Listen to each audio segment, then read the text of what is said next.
Buenas noches.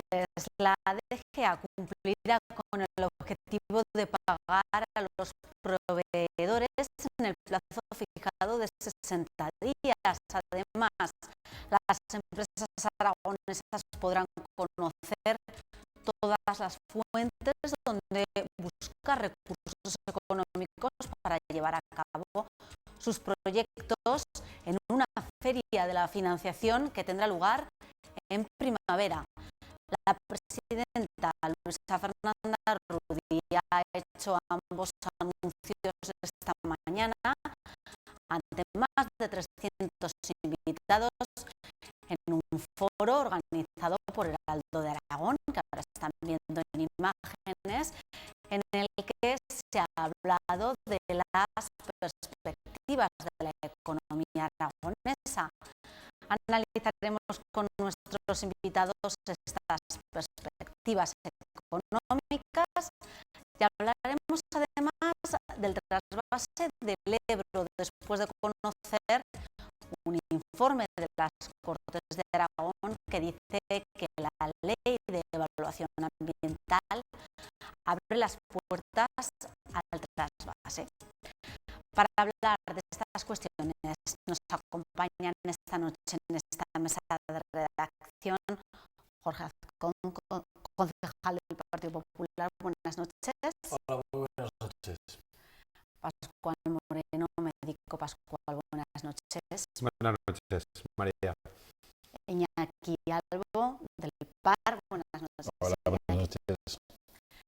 Vamos a comenzar hablando de esas perspectivas económicas de las que se han hablado esta mañana en un foro organizado por Heraldo de Aragón y en el que una de las ponentes, una de las personas que ha hecho su discurso ha sido la presidenta Luisa Fernanda Rudi, que ha hablado de estas perspectivas y ha hecho varios anuncios. Dos de ellos, uno que los van a pagar, se va a cumplir el plazo de pago a proveedores que se había fijado en 60 días, y otro que esta primavera va a haber una feria de la financiación dirigida a las empresas para que puedan conocer todas las fuentes posibles de obtención de recursos para llevar a cabo sus proyectos. Bueno, en primer lugar, ¿qué os parecen estos dos anuncios? Y luego ya pasamos a analizar, si queréis, esas perspectivas económicas, Jorge. Pues muy importantes, ¿no? Es decir, porque evidentemente son dos de las cuestiones de las que en las que flojea nuestra economía. Es decir, evidentemente uno de los problemas de la economía española, y obviamente Aragón no es una excepción, es en los problemas que generan el retraso en los pagos a los proveedores de las administraciones públicas. Es decir, el gobierno de Aragón está anunciando que va a cumplir con el plazo de 60 días. El Ayuntamiento de Zaragoza no puede hacer lo mismo. Es decir, el Ayuntamiento de Zaragoza ha incumplido y incumple sistemáticamente el plazo de pago a proveedores, y eso no solamente genera inseguridad jurídica, sino que a la inseguridad jurídica se unen los costes de los intereses que significa el soportar esas cargas, ¿no? Y luego habla de un anuncio para la financiación, para mejorar la financiación o las vías de financiación, el acceso a la financiación de pequeñas y medianas empresas, y evidentemente esos son todos los grandes problemas que tienen las empresas aragonesas. Es decir, a día de hoy financiero acceder a préstamos ya no baratos, es decir, acceder a préstamos es una de las cuestiones de las que más se quejan las organizaciones empresariales y los pequeños y medianos empresarios, y evidentemente ahí nos queda un camino por recorrer, con lo cual yo creo que ese anuncio de que exista una feria que vaya a intentar ayudar a mejorar esa financiación a las pequeñas empresas es una buena noticia. Pascual. Pues efectivamente, en principio dos noticias que tienen que contribuir a estimular la creación de empleo, que probablemente, vamos, que de hecho es el mayor problema que tiene este país y esta comunidad, ¿no? Y las cifras que veíamos hoy lo demuestran, ¿no? Una comunidad que ha empezado más tarde esa crisis, pero que ha incrementado sustancialmente las cifras de desempleo, pasando de un 7%, era una de las comunidades autónomas que menos sufría esa lacra, a unas cifras que ya son el 20%, y 13 puntos, casi multiplicado por 3, significa mucha gente en la calle tratando de buscar empleo, y además mucha gente pasándolo mal, ya no solo porque empiezan a desaparecer las prestaciones de desempleo en muchos casos, sino además porque hay dos grupos muy claros, ¿no? El de los jóvenes que no encuentran empleo, y cuando lo encuentran es empleo muy bajo, de muy bajo cualificación, y el de la gente mayor que se queda en el desempleo y que tiene muchas dificultades de volver a insertarse en el mundo laboral, y esto provoca verdaderos dramas ya también de carácter familiar, ¿no? Frente a esa situación, pues promover efectivamente una mejora de la financiación de las empresas y además unas garantías de pago a proveedores que yo creo que son esenciales, porque además el retraso en el pago por parte de la administración pública debería de estar casi penado, porque provoca es decir, que al final un proveedor de una administración pública tenga que echar la persiana porque no le paga, porque no le pagamos todos a través de esa estructura que tenemos, que es el Estado, y que son las diferentes instituciones del Estado, nos debería hacer pensar mucho, ¿no? Respecto a cómo se ha gestionado muchas cosas en este país y cómo se siguen gestionando, ¿no? Lo que pasa es que yo creo que son anuncios que en esta situación que hablábamos antes,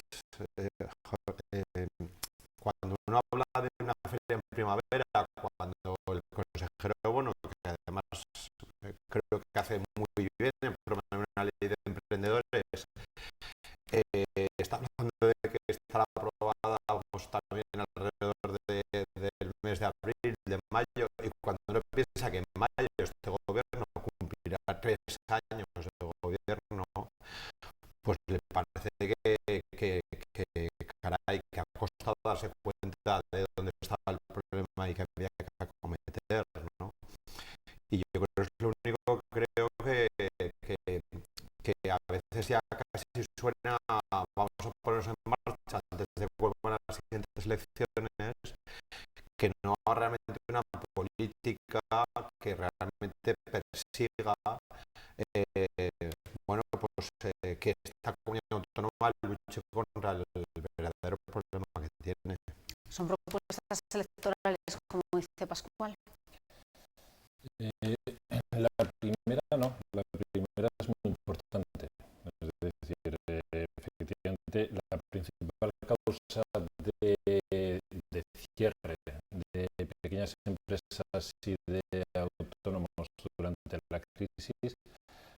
ha sido los retrasos en pagos, y gran parte de esos retrasos han estado originados en las administraciones públicas y en grandes empresas constructoras, pero en gran parte en las administraciones públicas, con lo cual pagar en un plazo breve y acotado, es de los temas más importantes y de las mejores medidas que ha tomado el gobierno de la nación en cuanto a política económica, organizar los pagos a proveedores. Eso ha sido lo más importante para evitar que se siguieran cerrando empresas y autónomos por esos retrasos en los pagos. Eso es muy importante. Lo otro, sinceramente, a mí me parece un poquito fuegos de artificio. Es decir, una feria de financiación. A ver, yo soy empresario y sabes lo que tienes que hacer para pedir un préstamo si lo necesitas. Es decir, no creo sinceramente que eso sea una medida especialmente importante. Ya digo, la primera desde luego sí, y lo que sí que hace falta es seguir avanzando en reformas. Hay que reformar de verdad el sector energético. Es decir, lo que se ha hecho no deja de ser un apaño. El hecho de que más de la mitad de lo que estamos pagando efectivamente sean impuestos y subvenciones que se han ido generando durante varios gobiernos, en gran parte por el tema de renovables. Pero eso afecta directamente a la competitividad de las empresas y a la capacidad de exportar. Eso hay que regularlo, y hay que regularlo de otra forma. Es decir, hay que regular el autoconsumo, que puede haber muchos proveedores que vendan y compren a la red eléctrica. Hay que regular muchas cosas para permitir que de verdad y de modo eficaz baje ese coste directo, que es muy importante. Hay que cambiar la fiscalidad. Es decir, no puede ser, es decir, este gobierno ha hecho cosas bien.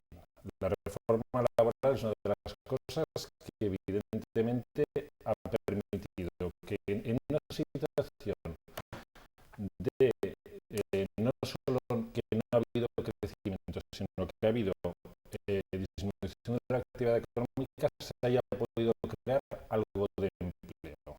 Y efectivamente, con el 1% en esta situación se va a crear empleo. Eso es muy importante.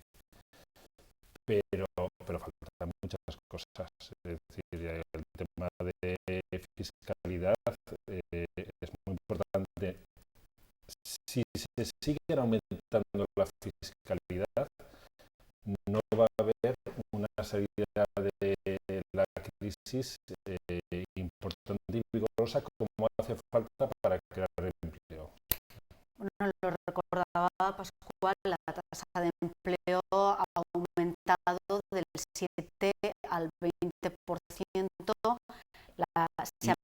Aragón ha perdido el 5% de su riqueza, según un informe que ha publicado hoy la Fundación de Cajas de Ahorro. Y si no se hacen todas las reformas que hay que hacer, tardaremos demasiados años en recuperar un nivel de empleo que podamos considerar aceptable.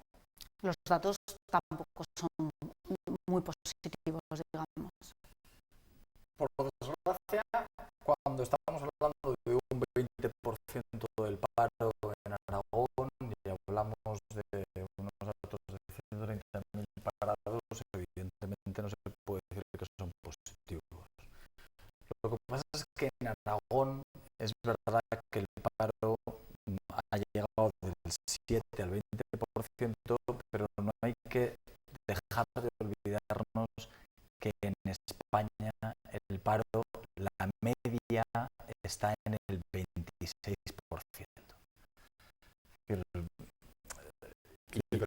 Y eso...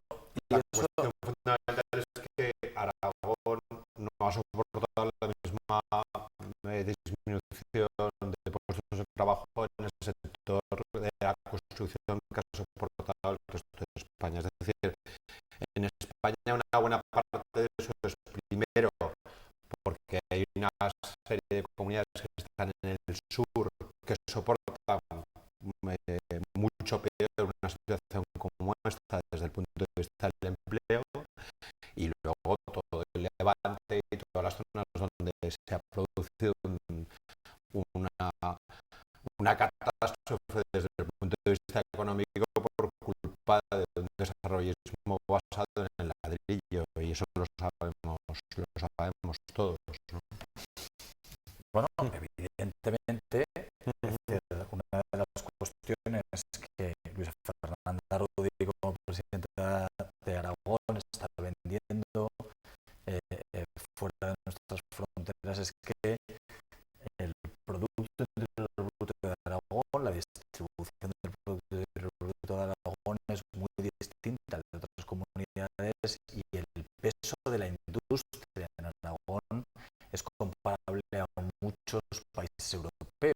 Es decir, el peso de la industria en esta comunidad autónoma está en el entorno del 25%, y evidentemente el peso de los servicios en Aragón hace que sea inferior, y eso ha influido en que las tasas de paro en esta comunidad autónoma sean tasas de paro inferiores a la media nacional. Y yo decía que evidentemente cuando estás hablando de tasas de desempleo del 20%, pues no estamos para tirar cohetes. Pues somos el país, pero el puerto del país de los ciegos. Pero evidentemente, por lo cual evidentemente tiene que hacer que sigan esforzándose, que el gobierno siga esforzándose en plantear medidas que palíen la situación, que hagan mejorar la situación del desempleo, que es el principal problema de España y por supuesto de Aragón. Pero volviendo a las dos cuestiones fundamentales de las que estábamos hablando, es que me parece que es muy importante. Podríamos hablar de otras muchas, de la fiscalidad también, pero yo creo que es muy importante hablar de pagar en plazo. Es decir, es que el gobierno de Aragón paga en plazo. Yo soy concejal del Ayuntamiento de Zaragoza, estoy en una institución que no paga en plazo, y sé lo que eso significa para cantidad de empresas que son proveedoras del Ayuntamiento de Zaragoza, y sé lo que eso significa para los impuestos de los zaragozanos, que solamente en el tercer trimestre,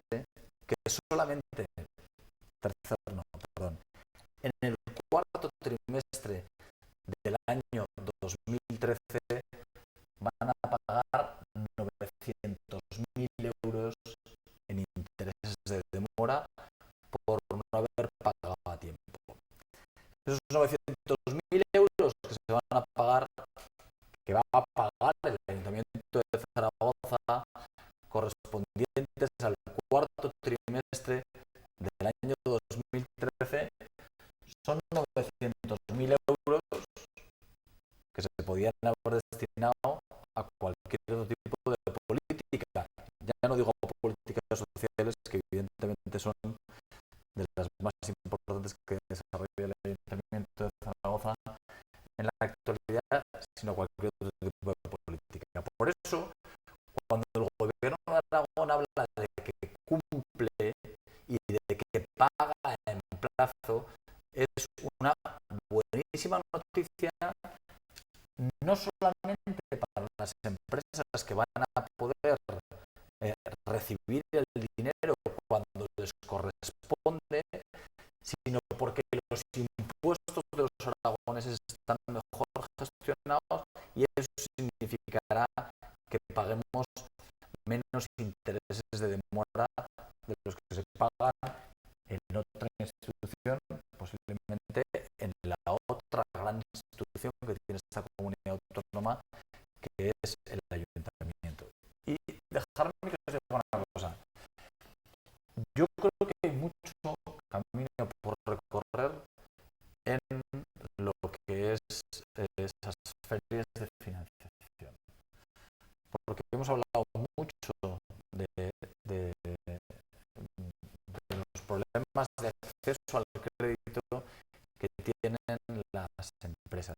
Pero es que hay que recordar que en España el 90% de la financiación de las pequeñas y medianas empresas se lleva a cabo exclusivamente a través del sistema financiero, a través de bancos y cajas de ahorro.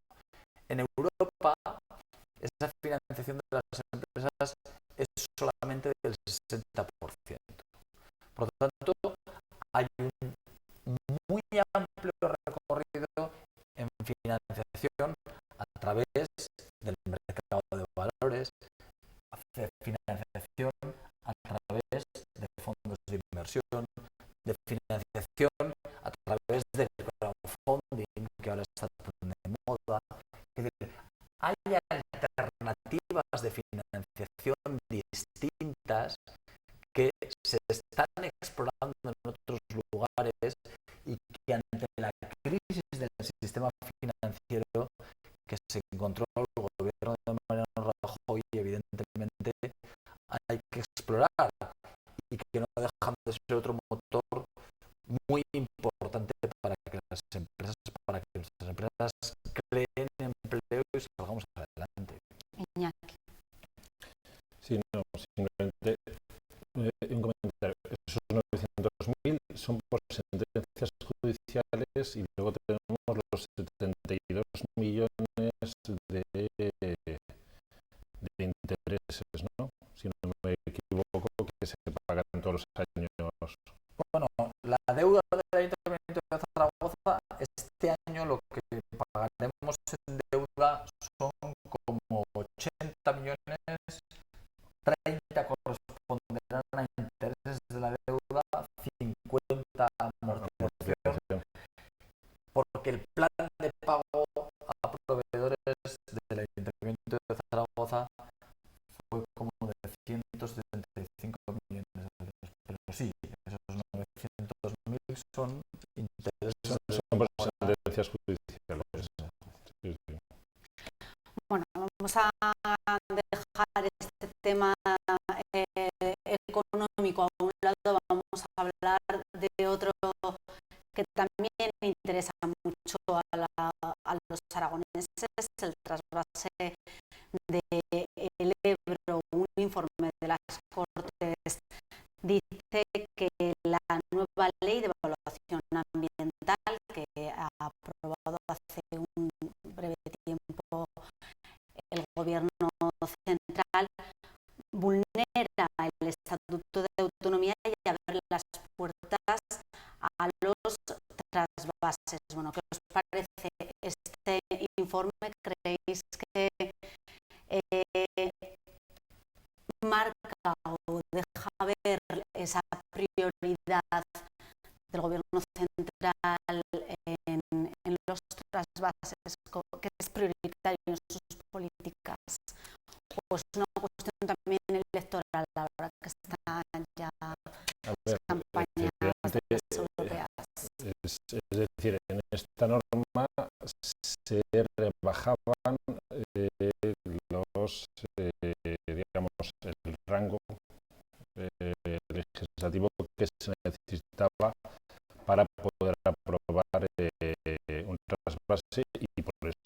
ha sido recurrido.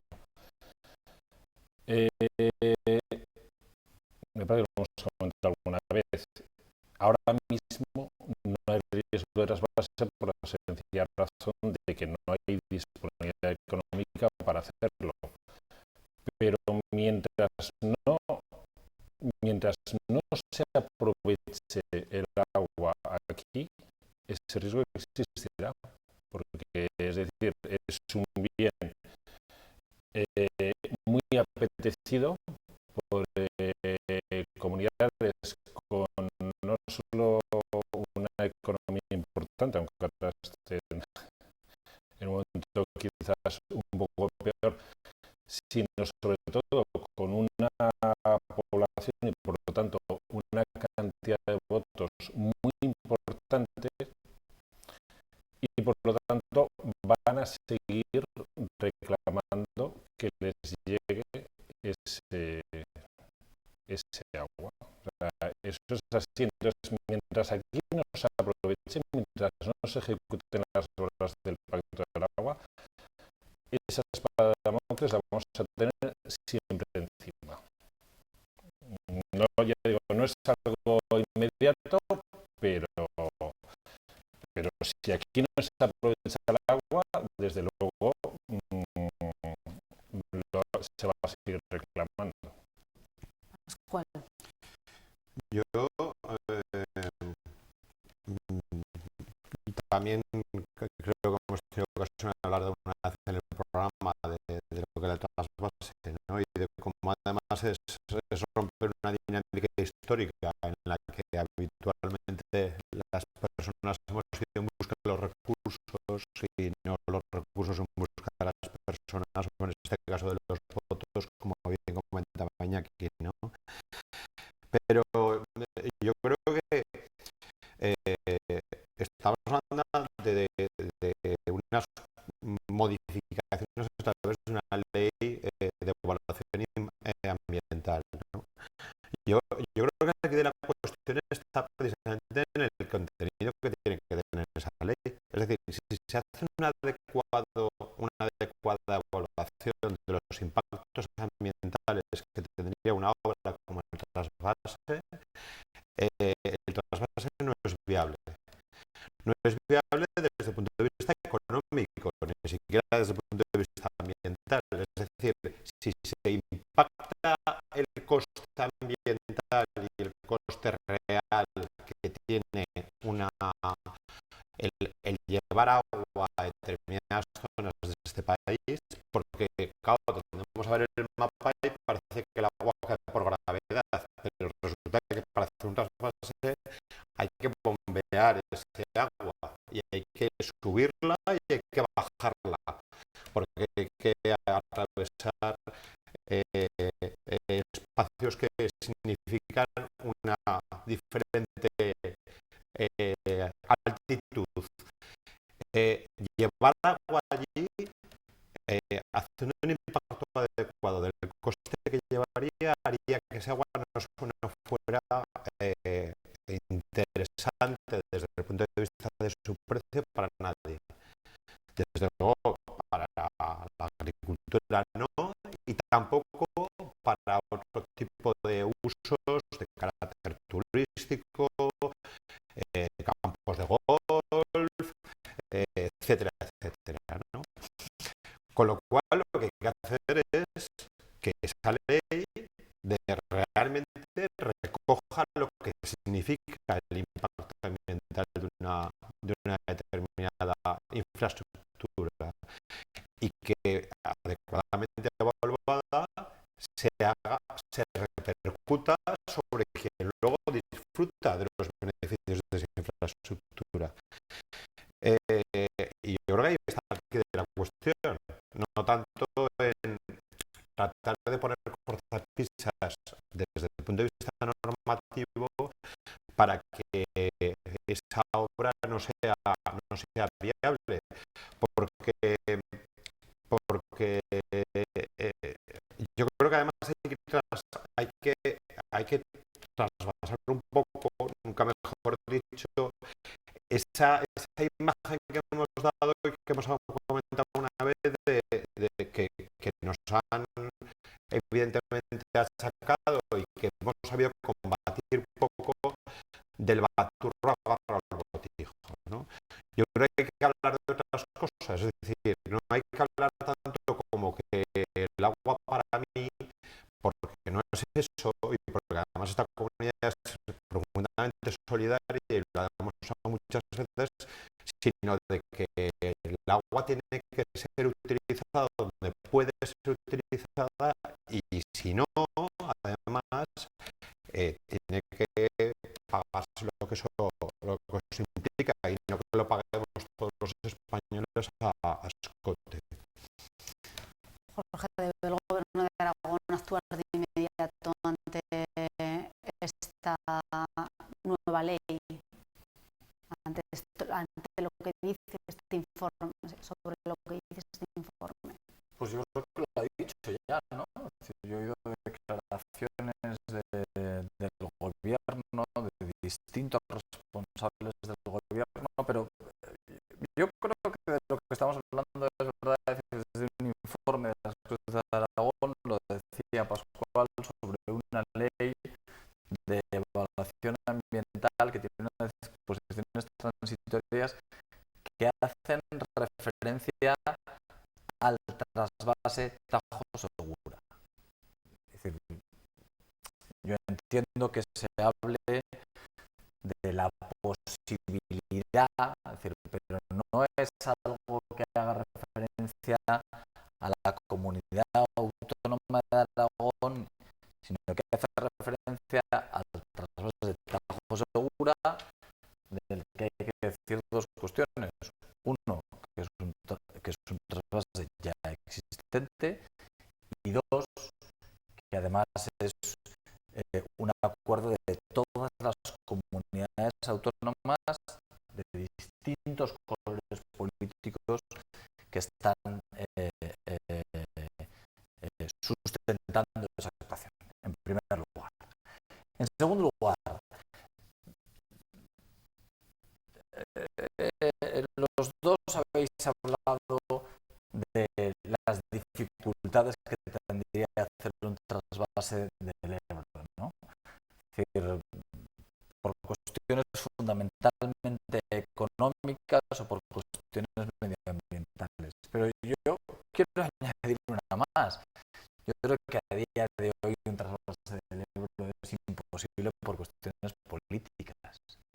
Y es imposible por cuestiones políticas no solamente porque hay un pacto de gobernabilidad con el Partido Aragonés y el Partido Popular que prohíbe expresamente, que impide expresamente que exista un trasvase del Ebro, sino porque las declaraciones de la presidenta de Aragón, de Luisa Fernanda Ruiz, de que mientras sea presidenta de Aragón no habrá un trasvase del Ebro, entiendo que haya gente que no se las quiera creer, yo me las creo absolutamente, ¿no? Yo también, y muy coyuntural. Y la un gobierno dura lo que dura y podrá durar 4, 8, 12 años, pero y de lo que momento no puede estar hipotecado es bajo un compromiso de dos partidos que tienen un compromiso de compartir el gobierno. y de momento Pascual, yo que comparto esa idea, es decir, de momento lo que va a hacer el actual gobierno de Aragón, como esperemos que haga en el futuro, si esto de verdad acaba siendo una realidad, es en defensa del Estatuto de Autonomía que firmaron la gran parte de las fuerzas políticas de esta comunidad autónoma, todas menos Chunta Aragonesista, si no recuerdo, firmaron el Estatuto de Autonomía, lo que va a hacer es interponer un recurso de inconstitucionalidad contra esa ley. Es decir, yo he oído declaraciones del gobierno diciendo que va a interponer un recurso de inconstitucionalidad desde el gobierno de Aragón, presidido por Luisa Fernanda Ruiz, al gobierno Ministerio de Administraciones Públicas. Es decir, que entiendo perfectamente que la actitud sea esa, la de decir, oye, mira, yo al final solamente me creo los hechos. Y como seguro que estaremos todos de acuerdo. Pero yo me creería un hecho más. Yo me creería el hecho de que Luisa Fernanda Rudi fuera a Madrid, al Partido Popular, a todos sus compañeros y a sus correligionarios que están gobernando en otras comunidades autónomas que reclaman ese agua y les explicara por qué no se puede hacer un trasvase y no hay que plantearlo nunca más. Es decir, lo que no puede ser, lo que es un poco incoherente, es que un gobierno del Partido Popular y del PAR efectivamente haga un recurso de inconstitucionalidad a una norma que está promoviendo el propio Partido Popular en Madrid.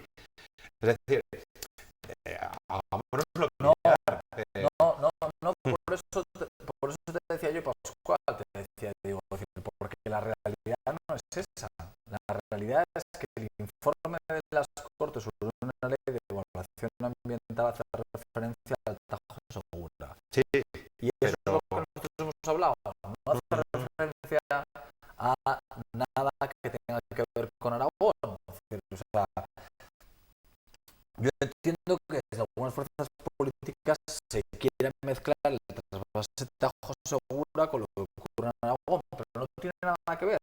Y eso es lo que sí que ha hecho la presidenta de la comunidad autónoma yendo a Madrid a explicarlo. pero cuando el gobierno presenta un recurso de inconstitucionalidad es porque cree que esa norma puede efectivamente afectarle. Porque si no, no lo haría, efectivamente, como tú bien dices. Pero por si no fuera necesario, lo que hará, y eso sí que son hechos y son indiscutibles, es presentar un recurso de constitucionalidad. Y me parece lo más importante.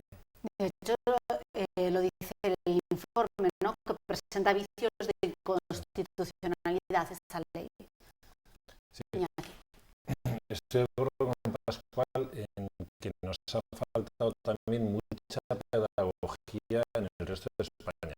Es decir, en España en general se creen que aquí llueve mucho, que aquí sobra el agua y que no queremos compartirlo, pues efectivamente porque somos insolidarios. Yo estuve hace un par de meses en Sevilla, ahí estaba lloviendo y me decían, bueno, ahí estaréis muy acostumbrados, digo, como que estamos acostumbrados a que llueva. Y les enseñé, digo, mira, capitales de España, Zaragoza era la segunda con menos pluviometría detrás de las Palmas de Gran Canaria. Y se quedaba así mirando como diciendo, eso tiene que estar mal, o sea, es imposible, o sea, seguro que en Zaragoza llueve mucho más que en Sevilla, cuando llueve la mitad, o sea, y en Valencia llueve más que en Zaragoza. En Murcia y en Almería llueve parecido a lo que llueve aquí, pero en Valencia llueve prácticamente el doble de lo que llueve aquí y la gente no lo sabe. O sea, es decir, y se creen que efectivamente, bueno, y ahora alguno cuando pasa por el desierto de Monegros dirá, pues ¿qué será esto? Porque es así, es decir, hay muchos pueblos que no tienen, en fin, que no tienen agua. Aquí es que es una situación de verdad, es muy triste tener que luchar contra la incomprensión generalizada de lo que es Aragón, que en general en España no se sabe.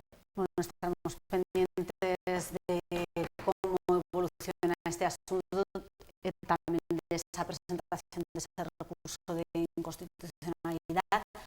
Vamos, antes de terminar, a hablar de otra cuestión, de esos enfrentamientos violentos, sangrientos en Kiev, que han dejado 16 muertos en los choques entre la policía y manifestantes de la oposición. El presidente Yanukovych ha exigido a los líderes de la oposición que se distancien de los radicales. La situación está traspasando las fronteras. Tanto la Unión Europea como Rusia parece que ya se están posicionando, pero ¿qué es lo que está pasando en Ucrania? ¿Cómo deben de actuar las potencias mundiales?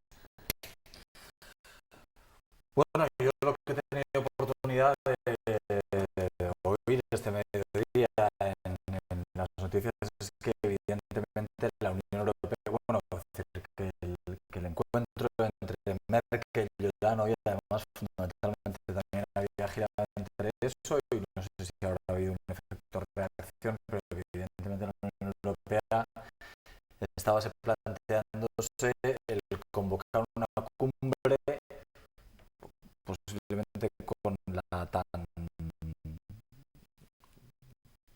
en ocasiones comentada lentitud de la Unión Europea a la hora de tomar decisiones o poder interponer sanciones cuando se dan cuestiones de estas para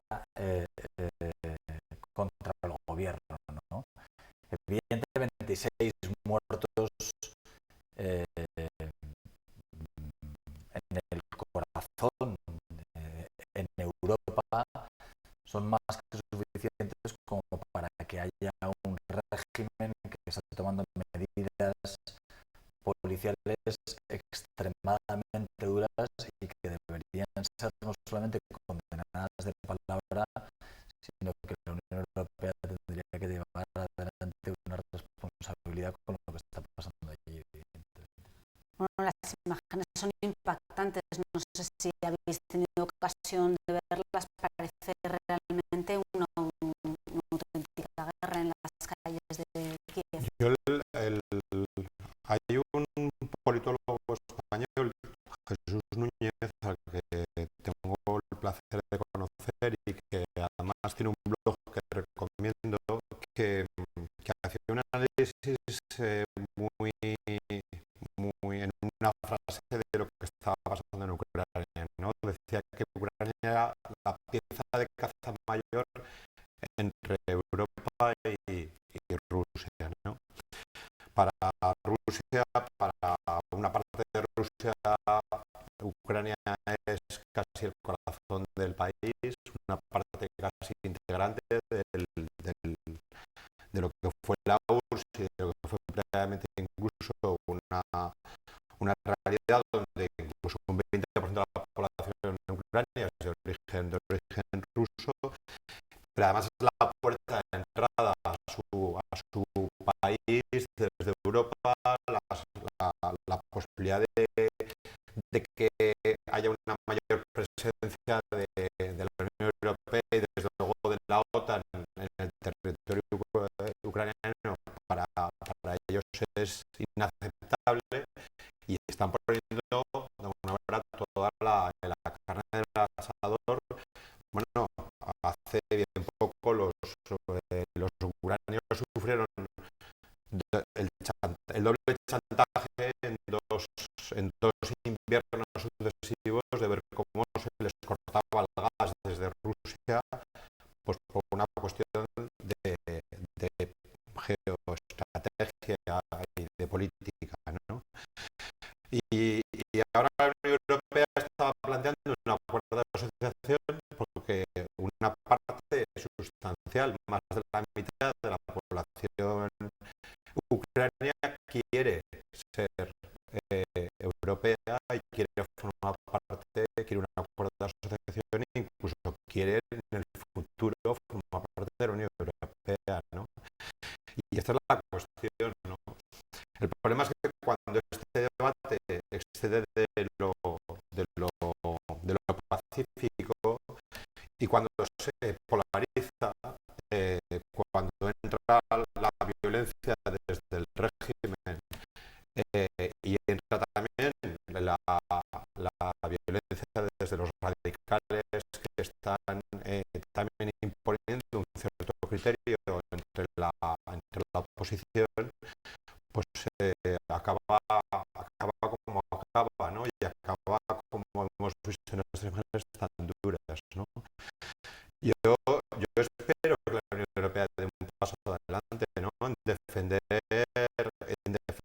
no solo sus intereses geoestratégicos, sino sobre todo los intereses de la mayoría democrática de Ucrania, que ha manifestado su interés en efectivamente tener esa vinculación con la Unión Europea sin que ello tenga que ser a costa de un chantaje que está también sufriendo por parte de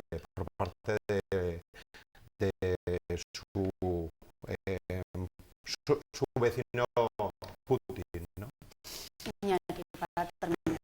Sí, el problema es que Europa, se ha comentado muchas veces, es una gran potencia económica, pero no lo es política. No lo es política. Entonces, la situación en Ucrania es muy mala. Es decir, hay un presidente que tiene encarcelada a su antecesora, Yulia Tymoshenko, con unas razones absolutamente increíbles. Se siente respaldado por Putin y sabe que puede usar la fuerza hasta donde haga falta porque tiene el respaldo del vecino poderoso que le va a respaldar, y si hace falta meter a los tanques. Es decir, eso es así. Y entonces Europa se tiene que plantear de verdad si está dispuesta a poner toda la carne en el asador o no. Y si está dispuesta, llegado el caso, a renunciar al gas de Rusia para imponer que haya un acuerdo de verdad pacífico y una cooperación y una salida razonable, o no está dispuesta a llegar a eso. Y si no está dispuesta a llegar a eso, pues sencillamente Rusia y Putin impondrán su criterio, aplastarán a la oposición y lamentablemente pues Ucrania será un país menos democrático y menos libre. Bueno, esperemos que se llegue a una solución pacífica para este país. Muchas gracias a los tres por habernos acompañado. Se nos ha acabado el tiempo ya. Nosotros nos despedimos. Les dejamos ahora con el programa Conecta con la provincia, que nos lleva en esta ocasión hasta Los Fallos, en la comarca de Tarazona y el Moncayo. Nosotros